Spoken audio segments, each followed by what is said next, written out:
So hello and welcome to another mini pod of No Nonsense with Pamela Wallen. Sometimes we just have to react to things that we see and get some comments from those in the know. So a few days ago, Dr. Sylvain Charlebois, he is, well, you know him as the food professor. He's got his own podcast and he's online with that. But he is the director of the Agri-Food Analytics Lab and a professor at Dalhousie on these issues, food related.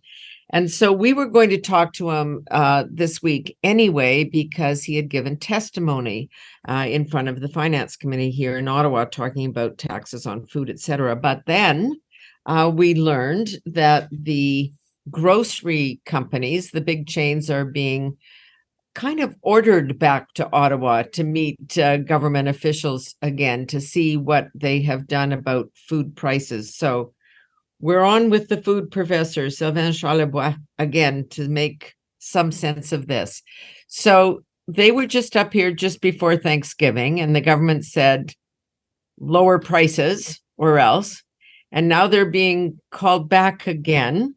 And you had some interesting comments to say today that kind of the government is ordering these guys to engage in questionable practices.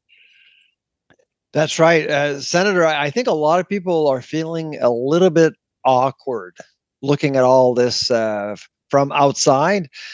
So March 8th of this year, grocers testified before the Ag Committee. They came back to Ottawa on September 18th to meet with Minister Champagne. And actually, I was in the room with the Big Five. They were all there along with Minister Champagne. And I had the pleasure to brief them on a few things. And I thought the meeting went pretty well.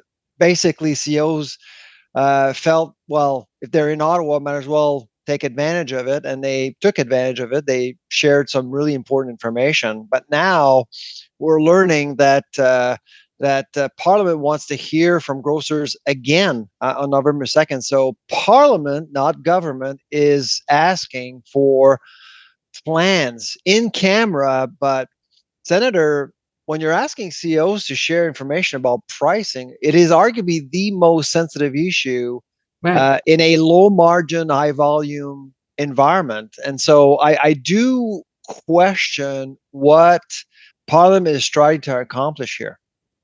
Well, I wrote a little note to myself last night when I was thinking that is, the kind of the absurd thing about this process on one level is that rather than encouraging more competition in the sector, that we're really asking these guys to sort of fix prices by way of lowering them. I mean, I'm exaggerating only slightly.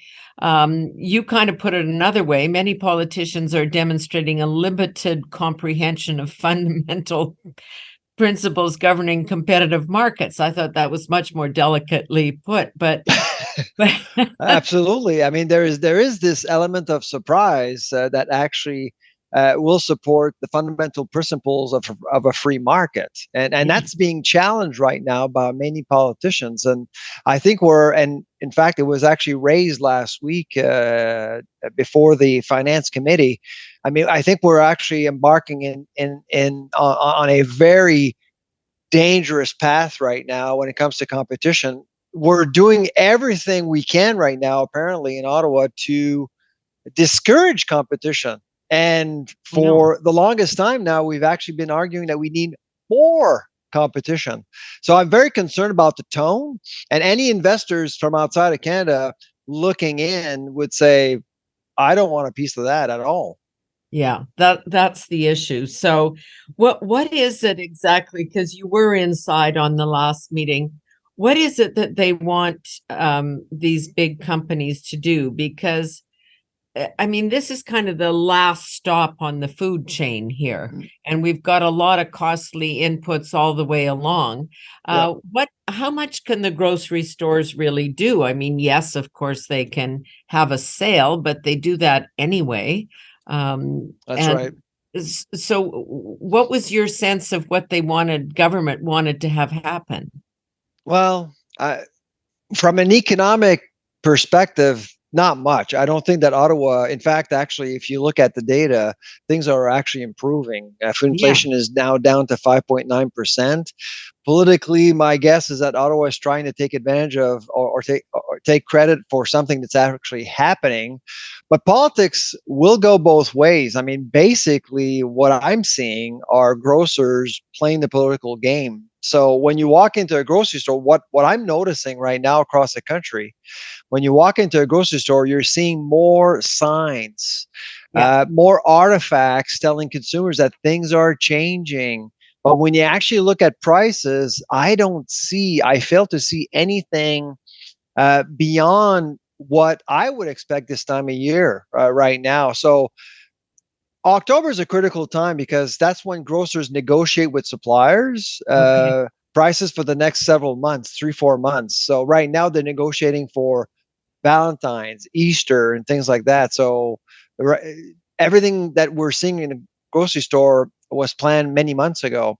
And so into November, December, that's where they make their money. And so they're looking at luring us in, buy different things for the holidays, a busy time of year. That's what's going on right now. And my guess is that we're going to see more signs and signals from grocers telling Canadians that things are changing and Ottawa has actually made a difference. But in actuality, I don't think it doesn't matter what Ottawa does. It's not going to make much of a difference, really. At this point. The other thing we're seeing in stores, and again, this didn't happen yesterday because this takes a while, but you're getting the same box of cereal or whatever it is for the same price, but it's a smaller box. Yes, that's what we call shrinkflation. And shrinkflation is probably something that is probably the one thing that annoys most people, that and volume discounting. And I did say to Minister Champagne, if you are to aim at two things that annoys Canadians, volume discounting and shrinkflation. Volume discounting is forcing people to buy, say, 3 loaf of breads for the price of Yeah, two. People yeah, who live alone, seniors are always annoyed by that. yeah. And the shrinkflation issue is a big one. And so I would say if you want to do something, if you want to show anything, just do like France and force grocers to show exactly, but do it for private labels too. In Yeah. France, they're only targeting CPGs. If you want to do it right as a government, focus on all shrinkflated products, not Okay, just CPGs, CPGs are what? consumer products, goods and products. Yeah, Basically, these are companies like Unilever, yeah, the big Procter ones. Gamble, Nestle. These Yeah, major companies are competing against private labels like President's Choice and No Name. And right now in France, they're excluding the policy. It yeah. is excluded. Private labels are excluded, and they shouldn't be. Yeah, no, that's a good point. Okay, let me just before we get into some of the things you said before committee, what is going on with the Costco's and the Walmarts that also sell food and which a lot of people go to because those prices tend to be cheaper all of the time. Is that Yeah. true? Not always. You got to Yeah, be careful. yeah, Obviously, at Costco, you're expected to buy in bulk or more than average. mm, There are good deals at Costco, but not always. It's not a guarantee. yeah, So Costco is a bank. They basically don't finance their inventory. You have to pay in advance to have the right to go into their stores, which is right, different than with other stores. So it's a club. yeah, People tend to forget that. And Costco is really a wholesaler. Walmart is a logistical giant.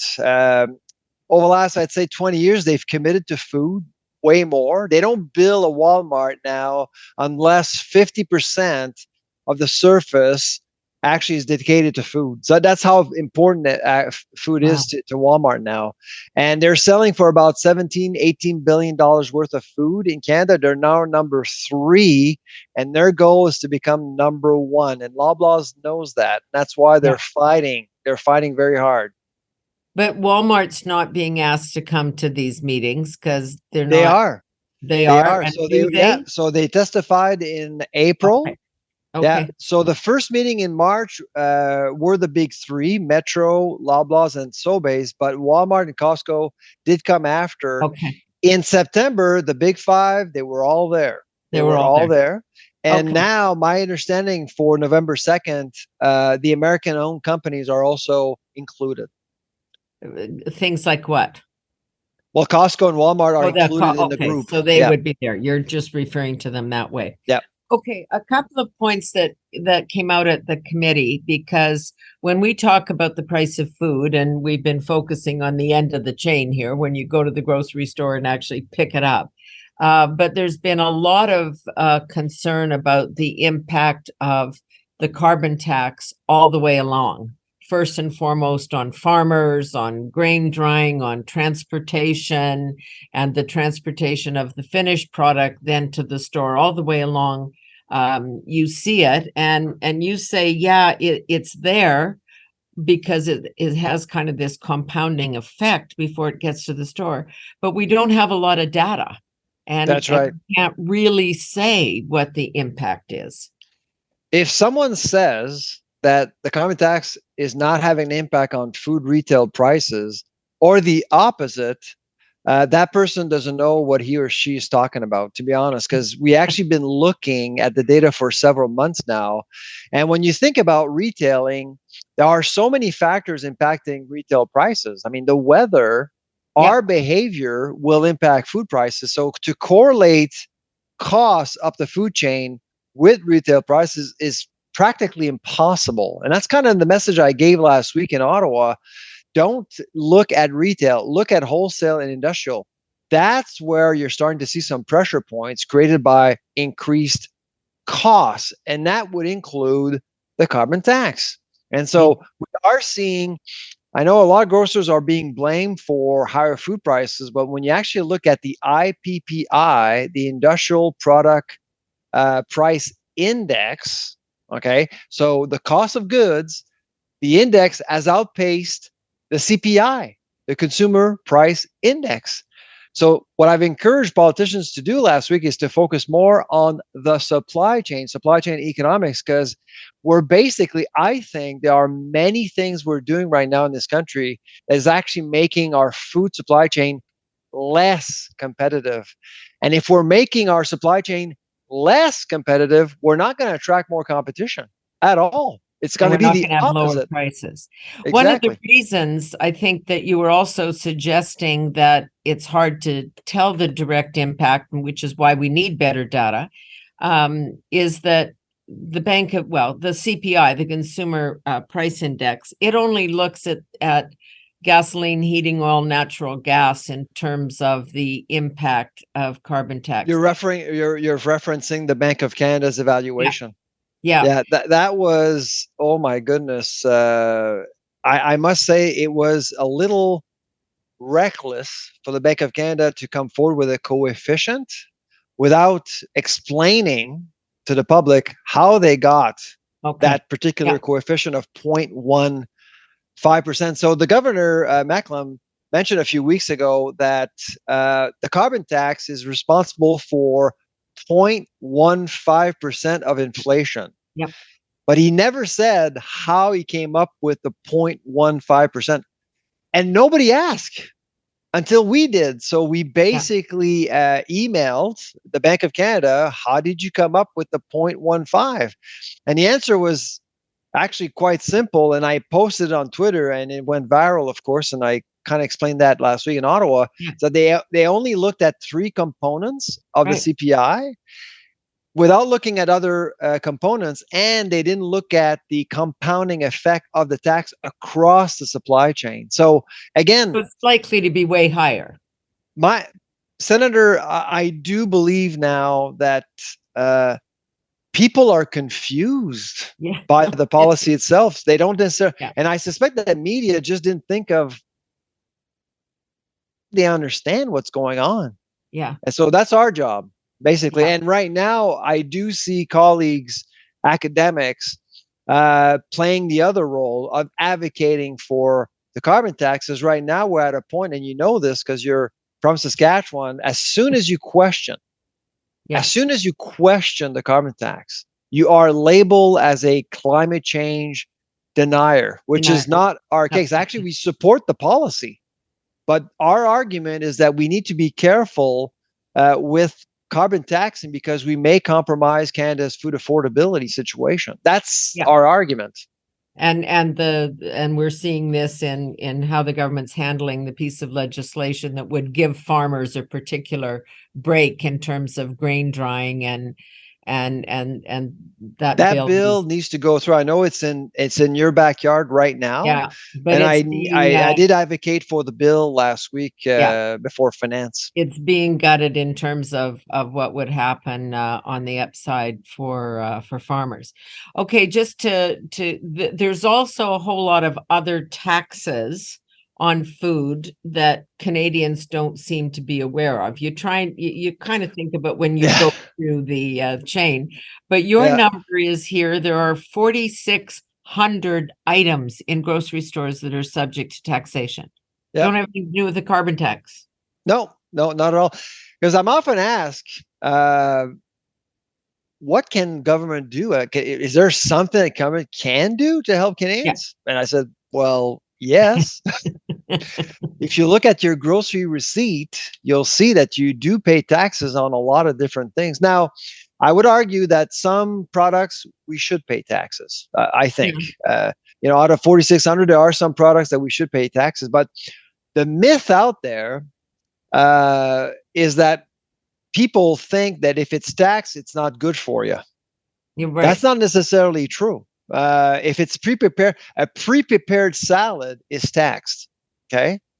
I actually brought with me a bar, a very natural, sustainable, local bar, a snack bar Yeah, that is actually manufactured right here in Halifax. And that product is taxed 15% if you buy in Nova Scotia right here, because why? penalizing an SME because it's considered a snack. The other issue, Senator, is shrinkflation. We spoke Right. about shrinkflation earlier. Now, the number of products that are subject to taxes, retail taxes, is growing because of shrinkflation, because they become, according to the CRA, they become snacks. 6 muffins, not taxable. 4 muffins, taxable. 6 granola bars, not taxable. 5 granola bars, taxable.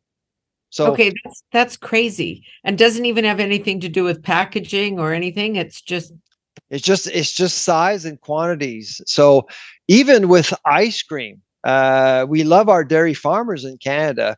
If you look at containers from Ben and Jerry's and Haagen-Dazs, I mean, these containers have actually come below 500 milliliters, and below 500 milliliters, that's taxable now. So if you buy a little jug from those are taxable now, and they weren't 6 months ago. so that's of no particular benefit to the producer, to the whoever's making the ice cream.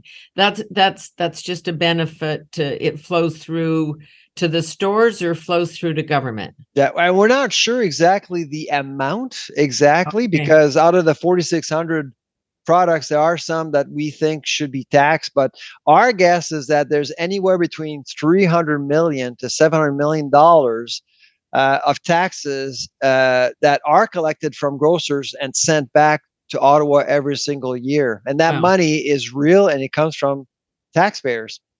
So two things then. You're saying that you support in theory the carbon tax, but if the government wants to do something, they should pause it at least The, for the, now the till we reality, get some Senator, data.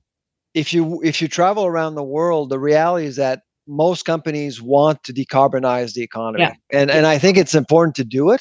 Yeah. But like I said, stakes are very high when it comes to food. So I've always argued maybe we should provide some sort of immunity to our food chain to Yeah. to give us some time to develop new technologies to actually make our food economy greener in the future. But for now, a lot of people will be suffering, and we are expecting pressures to prevail. Yeah. And a pause on the carbon tax That's right. would help do something to lower food prices right now, where people are stretched on housing and mortgages and food and everything else under the sun. And then Ottawa could also reduce taxes on some of the 4,600 products if they wanted to take direct action. Okay, the other thing that you were talking about, and it was interesting, like we know it in the US as a food stamp program. Um, Yes. your initials here would be SNAP, the Supplemental Nutrition Assistance Program. It exists in some parts of Canada, but you're saying if government wants, again, to be helpful on food prices, think about this.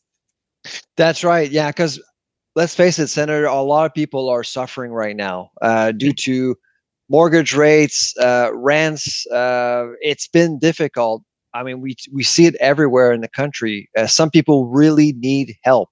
And how do we provide help? Well, there's a simple way to do it. Now, I'm using the SNAP model because people know it, but I'm not suggesting that we should actually pursue the SNAP program as what you would find in the US.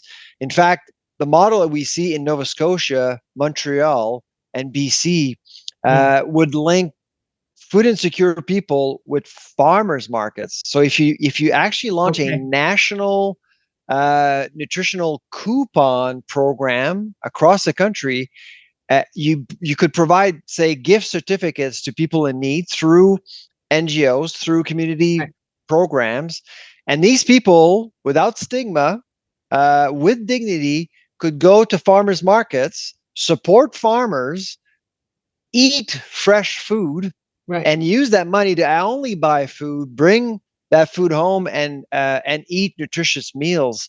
And we're not talking about huge dollars here. The program in Montreal started with $50,000. It's grown since, and that's funded by Desjardins. I mean, we don't have to think about millions here, but this could actually come in handy. The grocery rebate that was sent this summer of $2.6 billion to 11 million people. We have no idea how that money was spent. We have no idea. So let's make sure that if we are to launch a program, let's make sure that that money is spent on nutritious food to support our farmers. You know, I got an email the other day, and this is the kind of stuff that comes in. And this is, I don't know if you can see that or not, but it just says to senators, Canadian people who eat need help with the cost of food. That means everyone. All of us have to pay the carbon tax. He goes on about drying crops, about heating barns, about like an informed citizen who just says, this is not an optional thing we're engaged in here. No, that's right. It is kind of life. There's a perfect storm going on, which needs to be recognized financially for all households in Canada.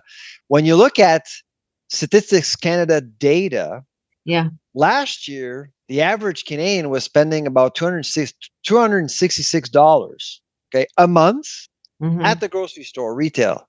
It's down to $255 despite food inflation. So it means that people are spending less at the grocery store and they're making nutritional compromises for sure. So absolutely, I do believe that we need to help people for real, not just sending out checks and buy votes. We need to actually help people with the infrastructure we have.